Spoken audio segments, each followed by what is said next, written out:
Buenas noches, amigas, amigos. Buena noche de miércoles 29 de abril.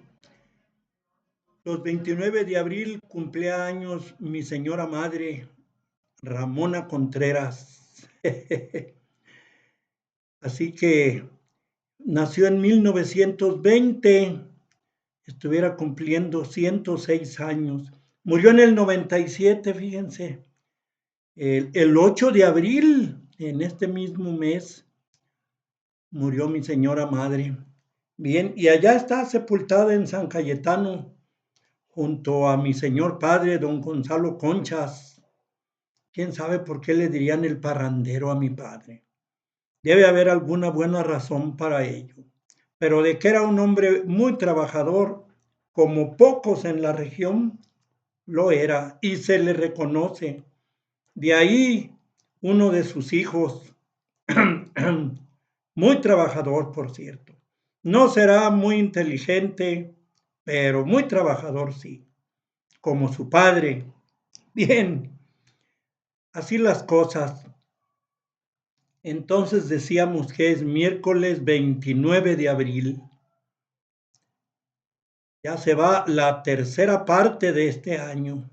Bien, como quiera, hay que disfrutarlo sana y santamente.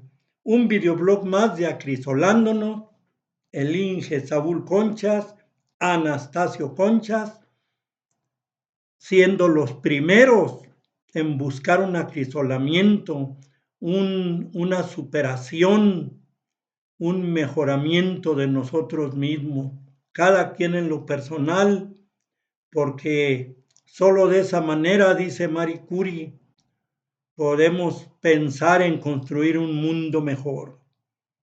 Bien, recuerdan que estamos, pero bien metidos en un curso de filosofía para principiantes.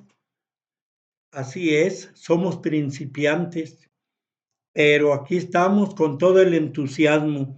Ya ven que en la primera clase, vimos las propuestas básicas de Tales de Mileto, Anaximandro, Anaxímenes y el gran Pitágoras con su escuela de los misterios órficos, la transmigración del alma de un cuerpo que muere a uno que nace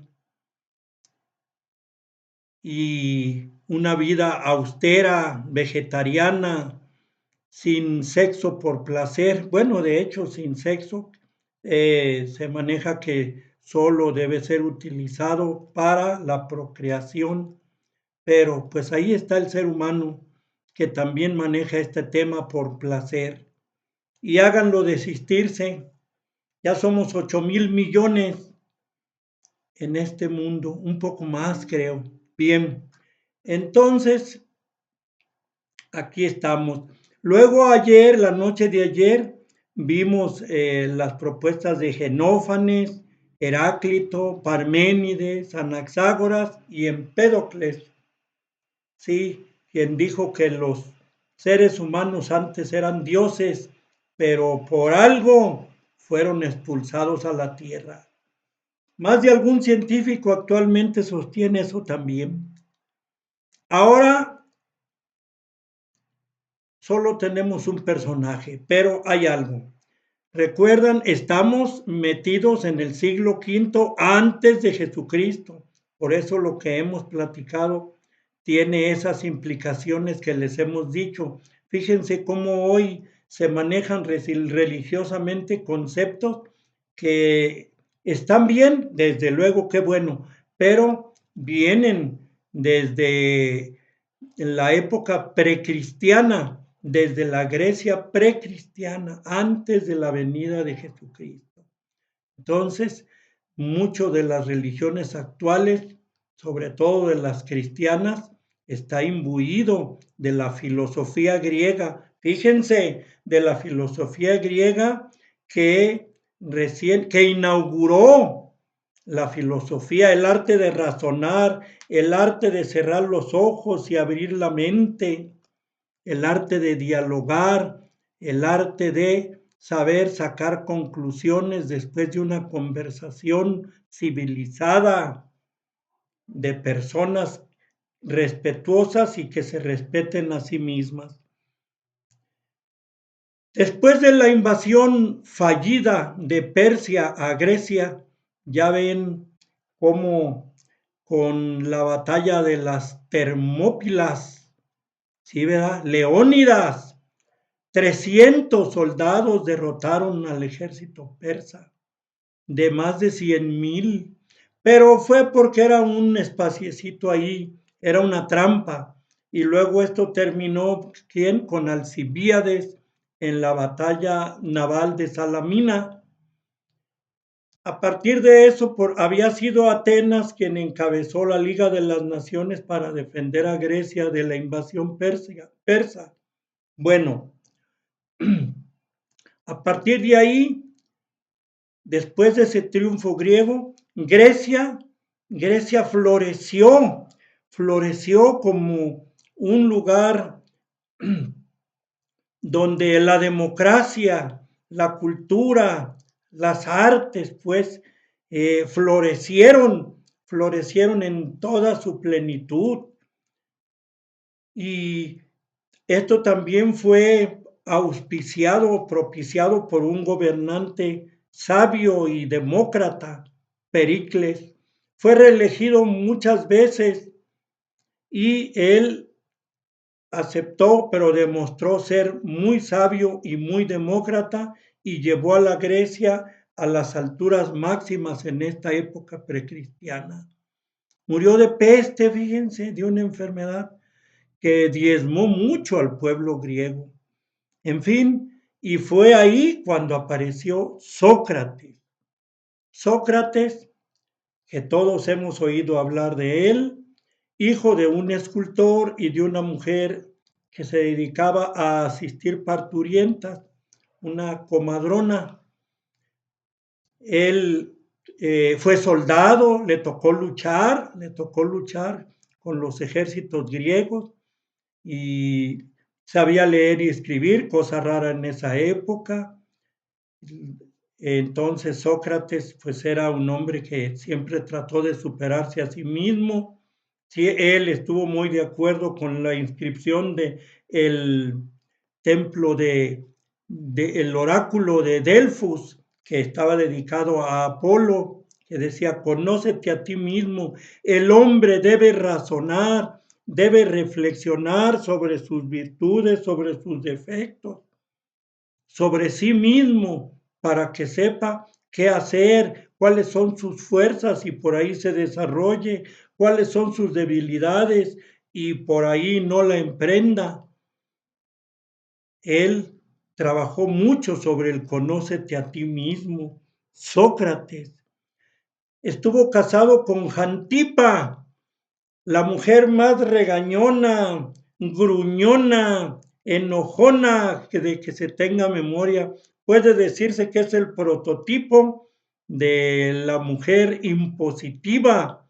Por eso Sócrates vivía muy poco en su casa, andaba mejor en la calle, dialogando, preguntando, cuestionando por medio de su método, la mayéutica, que quiere decir la pregunta, para llegar a conclusiones. Pero luego la mayéutica fue la base para la dialéctica, que también la inició Sócrates. Ya sabemos, la dialéctica es el método filosófico para, por medio de preguntas, debatir por medio de preguntas y respuestas para buscar la verdad entre propuestas incluso contrarias, buscar la verdad, buscar encontrar un punto de beneficio común, de beneficio general, porque nadie tiene la verdad absoluta. Y sobre esa base, la mayéutica primero y luego la dialéctica crearon un pueblo que hoy en día pocas palabras decimos que no provengan del griego, muchos conocimientos, sobre todo filosóficos y muchos científicos, provienen de aquella Grecia clásica. Y el primer promotor de ese boom cultural griego, pues fue Pericles, ya lo estábamos comentando. Entonces, fue grande el trabajo. ¿Qué decía Sócrates de Dios? Sócrates decía, todo cuanto existe, todo lo que exista con una finalidad útil, seguramente es el trabajo de una inteligencia superior. Entonces, cuanto existe de bueno, viene de una inteligencia. No profundizó mucho en estas cuestiones religiosas. De hecho, él buscaba, pues, conceptualizar bien vocablos como lo que es el amor, la moral, la justicia, la templanza, la amistad, en fin, todos esos conceptos que deben ser bien dados a conocer claramente a los hombres para que en sus propios análisis, como decíamos, en sus reflexiones, encuentren más bien la verdad sobre sí mismos, el conocimiento sobre sí mismos para saber en qué hay que trabajar para acrisolarse, para ser mejor, para hacer un mejor país como aquellos griegos hicieron a aquella Grecia.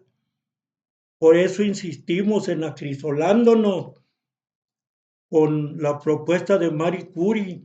Solo cuando la ciudadanía mexicana esté acrisolada en plena superación constante y permanente de sí mismo, solo entonces tendremos gobiernos de excelencia, solamente entonces tendremos un país de excelencia. Termino. A Sócrates le preguntaron, bueno, entonces la moral, ¿quién debe de promoverla? La moral no debe promoverla ni la religión ni por medio de las leyes del Estado. La moral es un asunto de cada quien allá con su conciencia, pero ese cada quien lo hará mejor si sabe razonar, si sabe analizarse sin, sinceramente a sí mismo, si sabe reflexionar. Entonces, la moral es una cuestión de cada quien, pero que sepamos pensar, deducir dentro de nosotros mismos para encontrar nuestro propio camino hacia el bien, hacia la moral. No es necesario, dijo él, ni Dios, así lo dijo, ni las leyes del Estado. La moral es un asunto de cada quien y su conciencia. Terminamos con pinceladas, terminamos Sócrates, parece que siguen Demócrito, Platón, Aristóteles, los otros tres grandes pensadores que produjo la Grecia en el siglo V antes de Jesucristo. Bueno, en esos siglos antes de la llegada de Jesucristo. Muy bien, entonces, a enriquecer esto, a investigar, a aprender a ser sinceros con nosotros mismos en nuestro análisis en pro de nuestra superación y el mejoramiento en general de nuestro país. Muchas gracias por su atención, amigas, amigos, y hasta la próxima.